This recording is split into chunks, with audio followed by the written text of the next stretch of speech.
Let me ask you something. What links a murderer, an adulterer, and a traitor? These are some of the biggest heroes in the Bible, and they didn't just slip up. They failed, big time, in massive life-wrecking ways. We know the highlights reel, but the Bible forces us to watch the bloopers. The worst moments.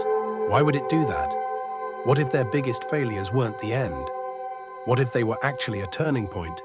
What if your failure isn't a period, but just a comma in your story? Today we're looking at 3 huge mistakes, and we're going to see a pattern of hope. For anyone who's ever messed up. That means you and me. The Bible is brutally honest. It doesn't airbrush its heroes, it shows their cracks, their sins, their meltdowns. This book is about real people, used by a real God. We'll follow 3 guys, a prince who became a murderer, a king who became an adulterer, the rock who became a denier. And we'll see the same 3 things happen every single time. This is how grace works. And it starts with a prince in Egypt. First up, Moses, his failure. Trying to do God's job himself. He knew he was supposed to help his people. He saw an Egyptian beating a Hebrew. He looked around, thought no one was watching, and he took action. He thinks he's the secret savior. But the very next day, the truth comes out. One of the Hebrews says, "Who made you boss over us? Are you going to kill me like you killed that Egyptian?" Exodus 2:14. His failure was simple. He tried to force God's plan. He used violence and secrecy. He assumed everyone was ready. They weren't, so he ran. For 40 years, he was nobody. A shepherd in the middle of nowhere. 40 years later, God calls from a burning bush. And Moses' response? 0 confidence, all insecurity. He says, "Who am I? They won't believe me. I'm a terrible public speaker." Exodus 3:11, 4:1, 4:10.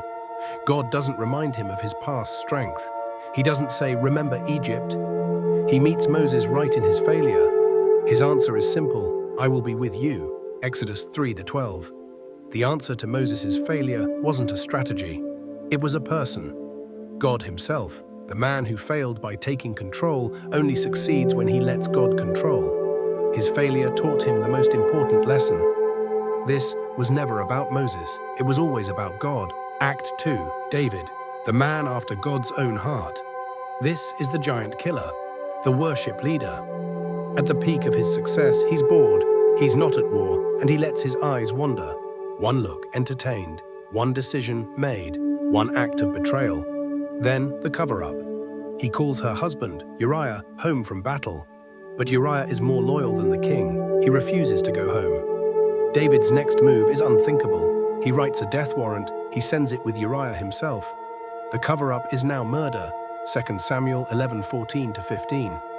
For almost a year, silence. Life goes on. The failure is buried. But God sees. Nathan points his finger. "You are the man." 2 Samuel 12:7. This is the face-off. No hiding. Raw truth.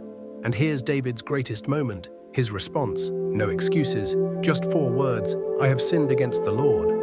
2 Samuel 12:13. Psalm 51 comes from this. "Create in me a clean heart." Psalm 51:10.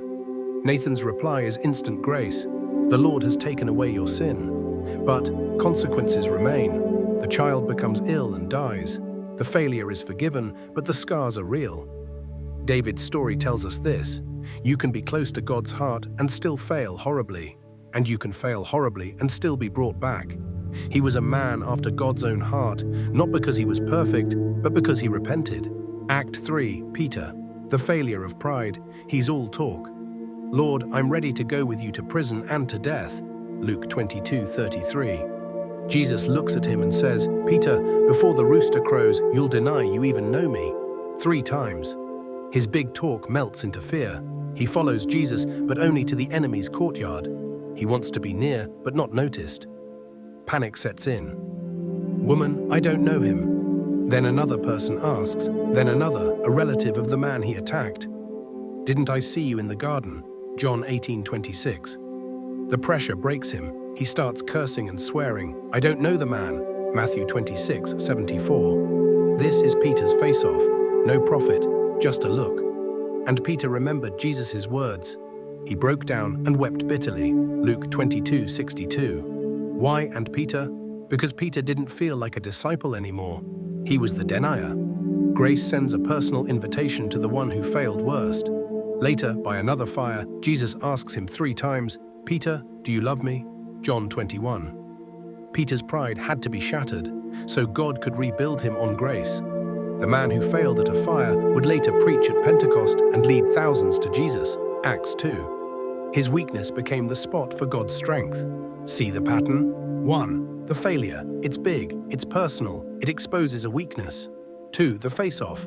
God confronts it, personally, not to shame them, but to heal them. 3. The comeback. God doesn't throw them away, He uses their brokenness for a new purpose. Your failure is not your name. Moses thought he was not enough. David thought he was condemned. Peter thought he was not a disciple. God rewrote their stories. He loves to do that.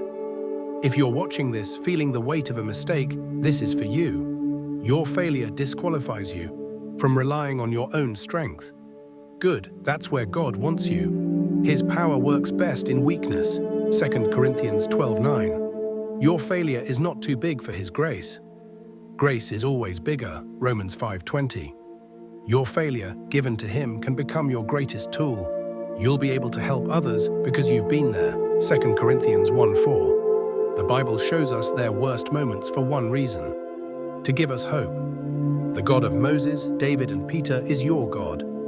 He meets us in our mess, not to shame us, but to rebuild us, to let His light shine through our cracked places. Your story isn't over. Turn from the failure, turn toward the God of grace. Let Him write your next chapter.